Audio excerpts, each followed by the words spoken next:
Ngayong araw na ang simula ng quarterfinals ng FIBA World Cup at magtatapat ang USA versus Italy at ang unang laro naman ay ang Lithuania at ang Serbia.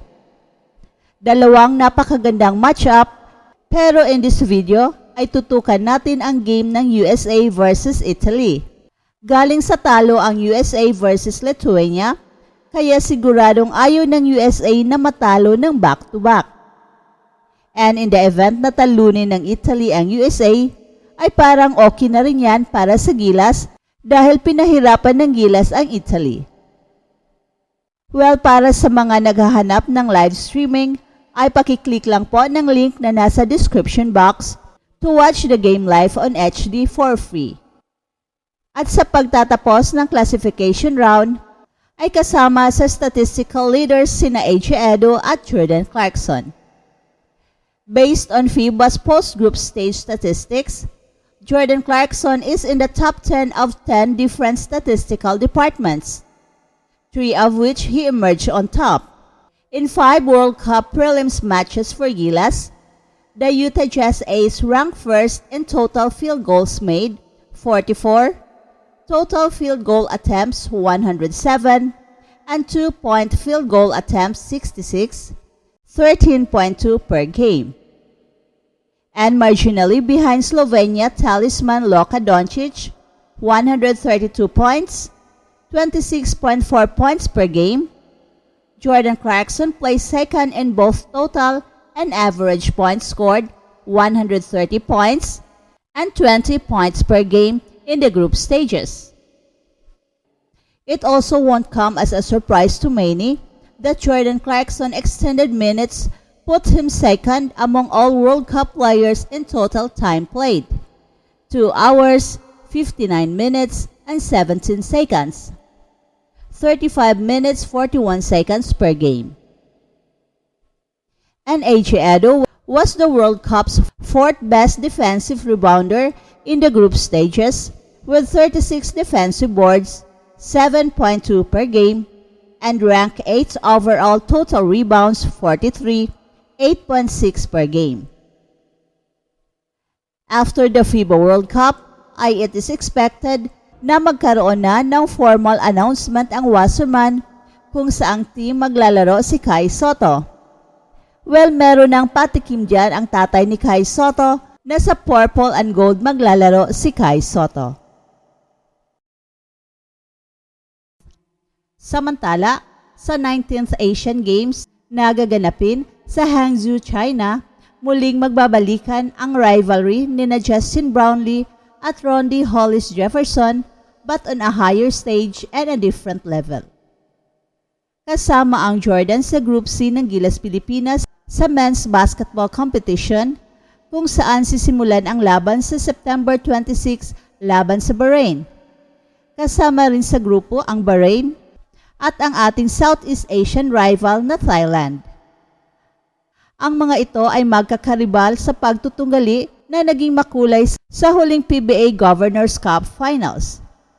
Then it takes 1-day break after facing Thailand on the 28th and the anticipated match with Hollis Jefferson ay sa September 29.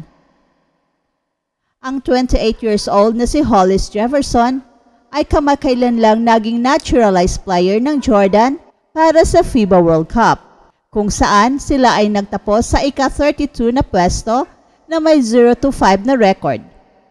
Ngunit nagpakita siya ng parehong galing na nagbigay sa kanya ng titulo bilang best import sa Governors Cup nang sumabog siya ng 39 points sa isang overtime loss na may score na 95-87 laban sa New Zealand.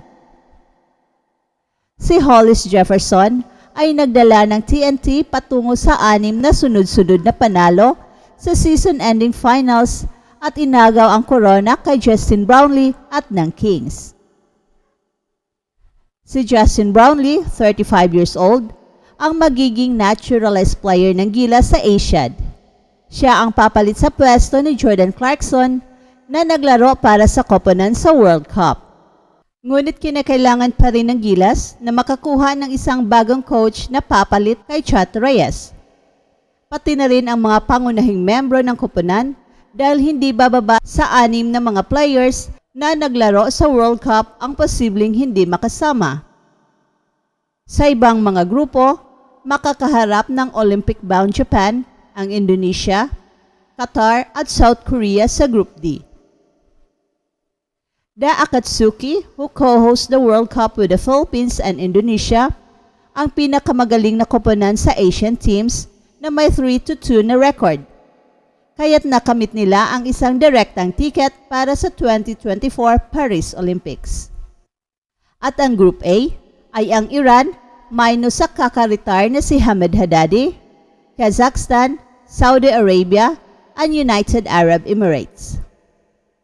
At ang defending champion na China ay nasa Group B, kasama ang Lebanon, Chinese Taipei, and Mongolia. At ang Lebanon ang pangalawa sa pinakamahusay sa Asia, nakasunod ng Japan sa World Cup na nasa pang 23 na pwesto na may 2-3 na record matapos manalo sa kanilang huling 2 laro laban sa Ivory Coast 94-84 at Iran 81-73 at sumunod dito ang Pilipinas, China sa pang 29 1-4, Iran 0-5 sa pang 31 na pwesto at Jordan.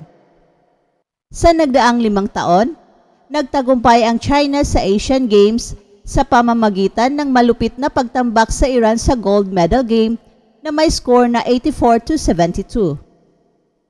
Sa ilalim ng pambato nilang koponan, pinakita ng China ang kanilang husay sa larangan ng basketball. At ito ay naging isang makasaysayang tagumpay para sa kanilang bansa.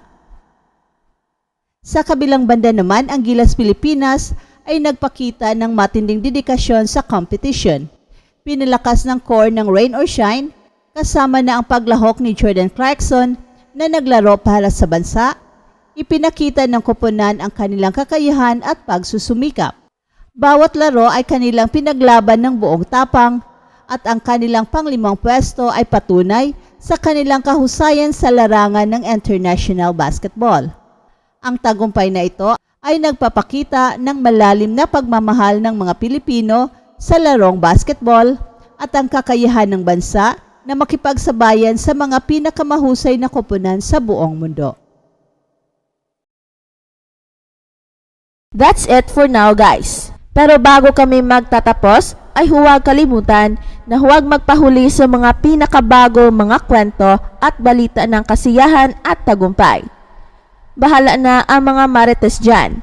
Basta kami ay handang maghatid ng tunay na inspirasyon sa mundo ng sports.